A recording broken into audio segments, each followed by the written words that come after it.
Hoje é dia de participação do naturopata Ramon Assis, né? Inclusive eu já vi aqui que já temos perguntas aqui para o Ramon, né? O Ramon sempre prepara um tema importante para a gente trazer aqui como dica, como orientação, mas está aqui também para responder a sua dúvida, para responder a sua pergunta. 99326228, 99326228 é o telefone que você pode encaminhar aí a sua dúvida, pode encaminhar a sua pergunta. Daqui a pouquinho vou responder você, viu, Beatriz? Eu vi que ela já mandou para a gente aqui a pergunta, né? E quem quiser aí fazer qualquer aí indagação, qualquer questionamento ou pergunta, fica à vontade, porque o telefone está na tela, 99326228, 99326228. Vem para cá, Ramon. Ramon está aqui ao vivo nos estúdios da TV Candidez. Bom dia, um prazer te receber aqui mais uma semana, né? Prazer é meu estar aqui de volta. Principalmente porque a gente sempre traz, com a participação do Ramon, uma dica, uma orientação importante para você que está ligado aí na TV Candidez, para você que também está na plataforma digital. Por isso que o telefone fica sempre disponível para você fazer sua pergunta e para você participar. E hoje o Ramon preparou aqui um tema importante, né, Ramon? Eu acredito que seja um dos... A gente não pode falar que é o mais importante, porque todos são, né? Mas um dos mais importantes eu acho que é, viu? Com certeza, Fabiano. Eu acho que muita gente vai aprender hoje, né, ou vai enriquecer o seu conhecimento. Primeiro, entender que os dados que a gente traz aqui são dados muito recentes e importantes, que a maior parte das doenças, quando eu falo de doenças, eu me refiro às doenças crônicas, as doenças não são as doenças transmissíveis, né? Como de vírus, bactérias e fungos. Não são essas doenças, mas são as doenças que despertam ao longo da vida, né? As doenças inflamatórias, as ites, como a gente brinca, né? Artrite, gastrite e tantas, né? Labirintite, otites e assim por diante. Essas doenças, quando são crônicas, olha que dado importante, Flaviano, mais de 95% dessas doenças são adquiridas pela má alimentação. Mais de 95%. Ah, mas as pessoas podem indagar, e indagam muito para a gente em consultório, falam, mas e aquela doença que eu herdei, né, na minha hereditariedade, né, do meu pai, da minha mãe, eu herdei a doença, ela não vai despertar? Não. Se a pessoa tiver bons hábitos alimentares, essa doença não tem que despertar. Olha que dado super importante. Então, a pessoa, se ela criar um ambiente favorável para o despertar dessas doenças hereditárias, aí sim ela pode despertar. Mas que ambiente é esse? A alimentação. Então, por isso que o que a gente vai chamar a atenção hoje, o tema de hoje será a diferença entre comida de verdade para produtos alimentícios. E claro, né, a gente sabe que nessa vida corrida de todo mundo quer mais praticidade, mais velocidade, tudo bem que vez ou outra você fazer uso aí de algum produto alimentício, mas o problema está aí. Quando as pessoas adotam isso como estilo de vida, pelo menos uma refeição todos os dias, 2 refeições todos os dias, sejam os produtos alimentícios, a gente acaba adoecendo. Às vezes não rapidamente, mas ao longo da vida. Então é importante a gente entender essa diferença, para que a gente possa descascar mais e desembalar menos, né? É uma frase que é bastante reflexiva. Bom, qual que é a diferença? A diferença é que tudo aquilo que passa pela intervenção humana, ou seja, tudo aquilo que a gente compra em padarias, em lanchonetes, em supermercados, em grande maioria, claro que lá também vende alimentos, mas a grande maioria desses produtos são encontrados nesses estabelecimentos. E aí a gente vai entendendo qual é a diferença. Quando você se alimenta mais de produto alimentício, com certeza você está adoecendo. Quando você se alimenta mais de alimentos de verdade, você está buscando e gerando saúde. Eu faço sempre uma brincadeira, Flaviano, que eu pergunto para a pessoa, olha, se você pegar aí laranjas bem da roça mesmo, espremer ali o caldo da laranja, não só colocar o caldo mesmo, não coloca água, não coloca açúcar, nem aditivo nenhum, nem adoçante nenhum. Isso é um alimento ou um produto alimentício? E pasme, a resposta sempre é um alimento. E eu respondo, não, é um produto alimentício. Então, tudo que passa pela intervenção humana, tudo que passa por um processamento, por um processo, é um produto alimentício. Então, comer laranjas, ir lá para debaixo do pé, descascar, chupa o caldo e come o bagaço, aí sim é um alimento de verdade. Mas o suco já é um produto alimentício. E, diga-se de passagem, que é um produto que, por ter um excesso de açúcar, né, quando você toma um copo de suco, você está ingerindo ali 6 laranjas, em média, né, é o dado estatístico que tem, e não vai ali a fibra do alimento, que contrapõe esse excesso de açúcar. Quando a gente vai comer laranjas, normalmente a média é 2 laranjas, comendo o bagaço todo. Então você vê que há um desequilíbrio aí nesse ponto. Então, comer laranjas é alimento de verdade. O suco de laranja ou qualquer outro suco não é alimento de verdade, é um produto alimentício. Tá vendo, gente? Hoje vocês vão entender aquele ditado que a saúde começa pela boca, viu? Sem dúvida. Porque todo mundo acha que esse suco aí direto da laranja é extremamente saudável, né? E é um engano. Olha aí. Hoje, dados, inclusive tiveram pesquisas europeias que mostraram isso. A ingestão de sucos de laranja, olha só, sem aditivos, sem açúcar, sem adoçante nem nada, em excesso pode causar esteatose hepática, que é a gordura no fígado, que está tão comum hoje em dia. Por causa de quê? Por causa do excesso de açúcar natural da própria laranja, né? E que não vai a fibra, que contrapõe, que tira o mau efeito aí do açúcar. Então é legal que a gente aprenda ou reaprenda a comer frutas, né? De forma integral, ou seja, se é laranja com bagaço e tudo, se é a maçã, comer toda a maçã, para que o nosso corpo consiga ter um equilíbrio, que a gente chama tecnicamente de homeostase. Quando a gente faz uso desses produtos, a gente pode estar perdendo esse equilíbrio. É claro, vez ou outra não faz mal para ninguém, mas o que vale é o nosso cotidiano ali no dia a dia. Então, tentar fugir de lanches rápidos, de sanduíches, né? Repito, vez ou outra, vai lá, toma um sorvetinho, alguma coisa, tudo bem. Mas isso tem sido prática de muitas pessoas diariamente, aí que entra o problema. Esse é um ponto importante, né, Ramon? Você disse que muitas pessoas têm substituído as refeições, né? Que é preciso pelo menos uma refeição bem feita por dia. Qual o prejuízo disso, né? Aquelas pessoas, para você que está em casa entender, aquelas pessoas que, às vezes, pela correria do dia a dia, deixam de almoçar para comer um lanche, né? Ou não faz aí a alimentação correta no horário da janta, né? Qual o prejuízo, né, isso traz para a saúde das pessoas? Pular essas refeições essenciais, né? Enorme o prejuízo. Entendendo já que muitas pessoas já estão substituindo os jantares por lanches.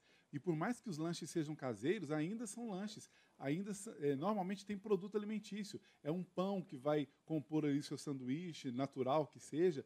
Então sempre tem algum produto alimentício. E os prejuízos são enormes, né? Você chamou atenção por uma coisa que é importante. Cada vez mais as pessoas estão fazendo essas substituições e com muita frequência, né? O que vai trazer malefícios imensos para as pessoas. Então é importante que as pessoas tomem consciência disso. Como eu disse, descasquem mais, desembalem menos, né? Desde amanhã, né? Muitas vezes a gente já, desde jejum, já faz uma alimentação que não é legal, né? Que não é legal. Às vezes só ingere carboidratos, né? Carboidratos é o que a gente chama aí por exemplo, qualquer produto de padaria, o pão sozinho, a broa, o bolo, são carboidratos, ou seja, dá um pique de insulina. Cada vez que você come um carboidrato sem o acompanhamento de uma proteína, você já pode estar causando vagarosamente uma diabetes. Então tem que ter ali uma orientação, né? Essa que nós naturopatas passamos, os nutricionistas também passam, para que a gente faça uma alimentação mais correta. No café da manhã, por exemplo, é uma das refeições que você vai ver mais produtos alimentícios, né? A dica seria introduzir mais frutas, Ramon?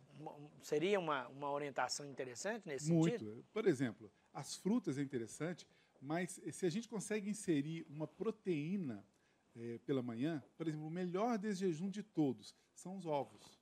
Se a gente comer 1 ou 2 ovos, a depender de cada organismo, né, de cada biotipo, é um melhor desjejum. O ovo não dá pico glicêmico, ou seja, ele não vai subir sua glicemia, não vai inflamar seu corpo por isso. Então é uma boa estratégia. Ou se você não abre mão do pãozinho, que seja um pão com ovo, que já vai ter uma quebra ali.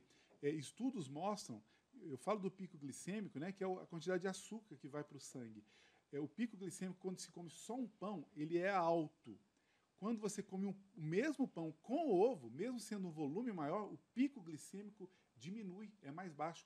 Isso significa que o seu corpo vai inflamar menos, significa que você vai fazer com que o seu pâncreas produza menos insulina, então já é mais saudável. Inserir castanhas, sementes, né? Quando você for comer uma frutinha, é o que eu faço em casa, por exemplo, quando eu como banana, eu coloco ali semente de abóbora, semente de girassol, chia, linhaça, gergelim, são propostas interessantes também para quebrar esse pico glicêmico que a própria fruta pode dar. Então, é conhecer um pouco mais desse universo e comer sempre comida de verdade. O telefone está na tela aí, 99326228, como eu disse, né, tá aí na tela porque todo mundo que tiver interesse, dúvida, pode participar, o Ramon está aqui também para responder todo mundo, né. Logo que eu anunciei que o Ramon estaria presente, a Beatriz já mandou para a gente uma pergunta, muito obrigado, viu, Beatriz, pelo carinho, muito obrigado pela audiência também. Ela quer saber o seguinte, ô Ramon, se faz mal tomar chá de alecrim ou de folhas de louro todos os dias? Beatriz, primeiramente um abraço, obrigado pela pergunta e participação, viu? Então, plantas medicinais é o meu, né, a minha grande admiração. Estudo muito e gosto muito. Eu recomendo, quando a pessoa não tem nenhuma orientação profissional de um especialista em plantas medicinais, que ela faça a utilização destes chás caseiros por no máximo 3 vezes por semana. Mas o ideal mesmo são 2 vezes por semana.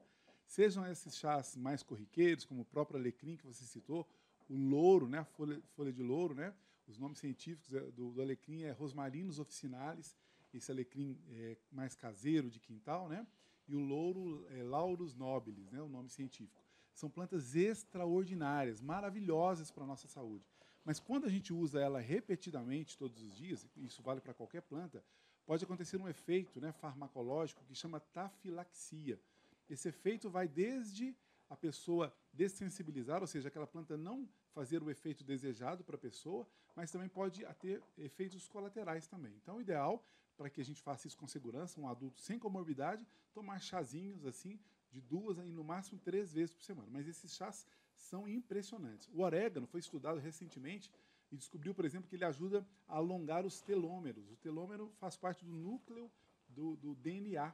Então, comprovadamente, o orégano entra no rol das plantas que prolongam a vida. Olha que interessante. São 3 plantas que fazem isso. O astragalus, que é uma planta chinesa, a Camellia sinensis, que também é uma planta chinesa, conhecida como chá verde por aqui, e o orégano. Então, é uma planta extraordinária. Agora, em pequenas doses, no tempero do dia a dia, viu, Beatriz? Você pode usar com mais segurança e pode usar até diariamente.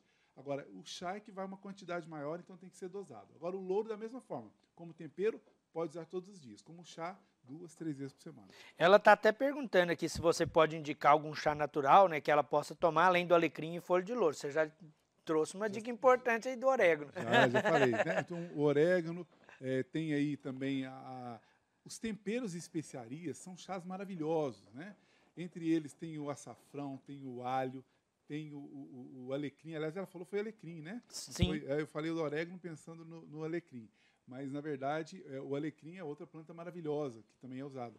Tem aí o manjericão, a manjerona, o tomilho, uma planta maravilhosa também. Então, esses temperos e especiarias, a gente pode tomar chás em revezamento. Toma aí segunda e quarta de um, terça e quinta de outro, e vai revezando assim esses chás que são maravilhosos. São antioxidantes, fazem um detox natural maravilhoso, são anti-inflamatórios e ajudam com certeza a melhorar a nossa saúde. Eu tenho aqui também a pergunta da Kátia. Muito obrigado, viu, Kátia, pela participação. Está ligada aí na sua orientação, viu, o Ramon? Inclusive, ela já trouxe aqui uma informação importante. Ela está dizendo aqui, tem compulsão alimentar, não consigo comer só comida saudável, né? Mas ela quer saber se diabetes tem tratamento. Ah, claro que tem. A Kátia? A Kátia. Kátia, um abraço, obrigado pela participação, né, e pergunta. Tem tratamento? Claro que sim. Entendendo que eu falo que a proposta de alimentação para os diabéticos é a mesma que a gente sugere para todo mundo, né? Sair dos açúcares, né? Açúcares doces e açúcares não doces. É uma proposta. E essas compulsões, Kátia, como você tem, a maioria das pessoas podem ter, e por causa de quê? Por causa de uma má alimentação.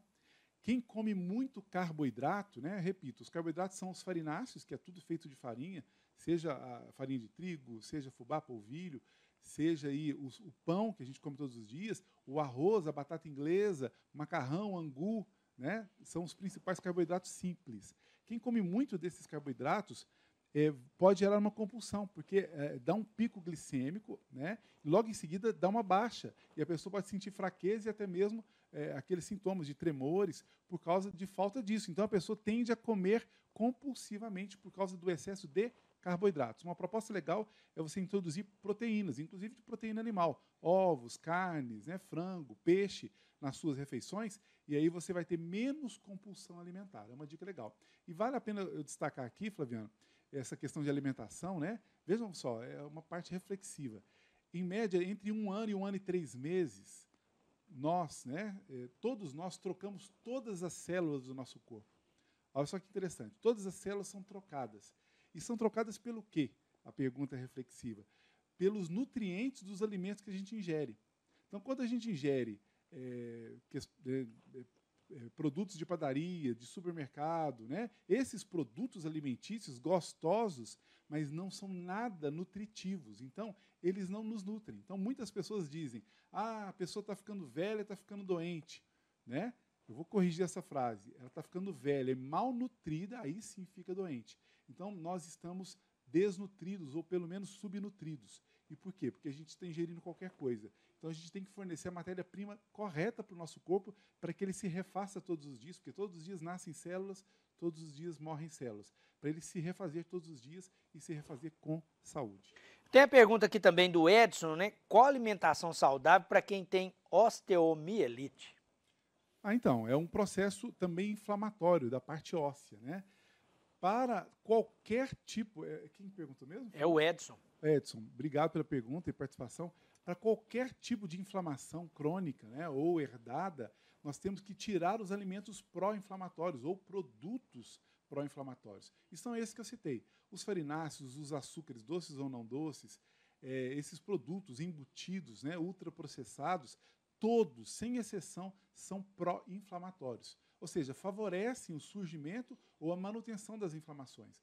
Quando você substitui o que você come por comida de verdade, né, por alimentos de verdade, né, ovos, carnes de qualidade, verduras, frutas, né, legumes de um modo geral, você vai trazer saúde para o seu corpo, vai desinflamar seu corpo. Então, um caminho é meio por aí, o que eu posso dizer por aqui. Claro que nós temos protocolos de tratamentos em consultório, mas aí é tudo personalizado. Mas, a grosso modo, por aqui, qualquer processo inflamatório pode ser evitado pelo que você come. Já dizia o pai da medicina, Hipócrates, o teu alimento será teu remédio, o teu remédio será o teu alimento. E o Rony quer saber aqui, Ramon, qual leite é mais saudável, saquinho ou caixinha? Isso é uma dúvida muito comum. Né? É muito comum. Rony, né? É o Rony. Rony, um abraço, viu? Pergunta interessante, viu, Rony? E polêmica, né?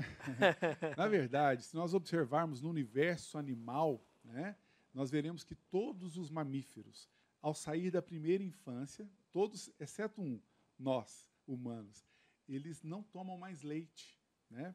Pense nisso. O leite animal, ele é o melhor alimento do mundo para o seu filhote. Ou seja, o bezerro, o melhor alimento do mundo para o bezerro é o leite de vaca. E assim por diante dos demais mamíferos. Então, o leite deixa de ser saudável quando, a partir de 2 anos de idade, nós humanos começamos a perder a enzima que digere o leite. E muitos de nós nem temos ela mais na fase adulta. E algumas crianças perdem ali até os 9, 10 anos de idade. Então, o leite deixa de ser um alimento saudável depois que passa a primeira infância. E passa a ser um alimento pró-inflamatório.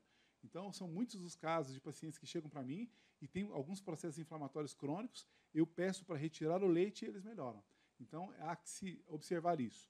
É claro que ele ainda é muito indicado por profissionais da área de saúde como fonte de cálcio, mas nós não precisamos do leite para ter cálcio. Né? Pensem, por exemplo, se a vaca coloca tanto cálcio no leite como ela faz, de onde ela tira o cálcio? Não é de leite, porque ela não toma leite, é do pasto, né? Do capim. Então, o nosso capim são as verduras de cor verde escura. São riquíssimas em cálcio e são suficientes para nos manter nutridos.